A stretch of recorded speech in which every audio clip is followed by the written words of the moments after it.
Grant and Ingrid Bergman star in our all-time great movie on Friday night at 5 to 12. It's a sophisticated comedy about a wealthy American diplomat and a beautiful actress who embark on a somewhat precarious romance, all of which is somewhat indiscreet.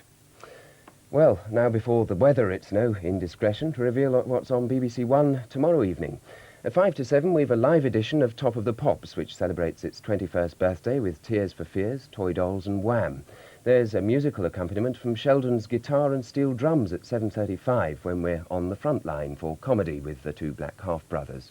Paul Daniels' Magic Moments at 8:05 conjures up highlights of illusion from his last series, including one in which a television camera disappears into thin air. And then, following the 9 o'clock news, there's deception and double dealing in the second part of the true life story surrounding the lives of that espionage partnership, Wynne and Penkovsky. Starsky and Hutch screech into action at 10:25 in the first of a two-part story in which the arrival of a top hitman starts a sequence of horrible deaths. And then, completing our evening, game, set and match at 11:15, we visit the National Exhibition Centre in Birmingham for highlights of the evening's international tennis. And now for a late look at what the weather has in store, here's Ian McCaskill.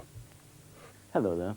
This long band of high pressure and these cold winds do mean a frosty spell of weather for us all. It could last right over the weekend, and if anything, it'll become colder as time goes on. Over eastern Britain too, there'll be sleet or snow showers running in from time to time as well.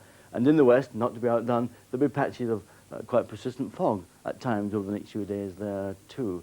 You can see very little change taking place on this chart on the map for noon tomorrow. They are still dominated, as you can see, by the high. There is a front, a cold front over the North Sea. There's colder air behind it, even colder air. That is likely to mean rather more in the way of showers later on tomorrow in eastern and some southern districts of Britain. But tonight, well, a very cold night everywhere. Temperatures are already dipping well below freezing in many places, especially Scotland and Northern Ireland, or Scotland and Northern Ireland there, where I think frostwork could well become severe. -6 is just 21 degrees Fahrenheit, -5, 23 degrees Fahrenheit. Elsewhere, quite a sharp frost, -3 is 27 Fahrenheit. Still some showers, sleet, snow, hail, going along these eastern counties during the night. Most places dry. Some patches of fog, though, I think, in northwestern Britain forming later on in the night. And then tomorrow, well, these patches of fog rather slow to clear, hanging about for a good part of the day. We think they will go. Then most of us are dry with hazy sunshine at times. But again, some showers of hail, sleet or snow down those eastern counties of both Scotland and England. And later on in the day, we think some of these showers could penetrate some way inland. Eventually, sleet showers getting across parts of southeast England and central southern England too. A cold day everywhere as far as we can see. 3 centigrade, just 37 Fahrenheit, where the fog hangs about. Colder than that, 1 or 2 centigrade, 34 to 36 degrees Fahrenheit. That's it. Good night.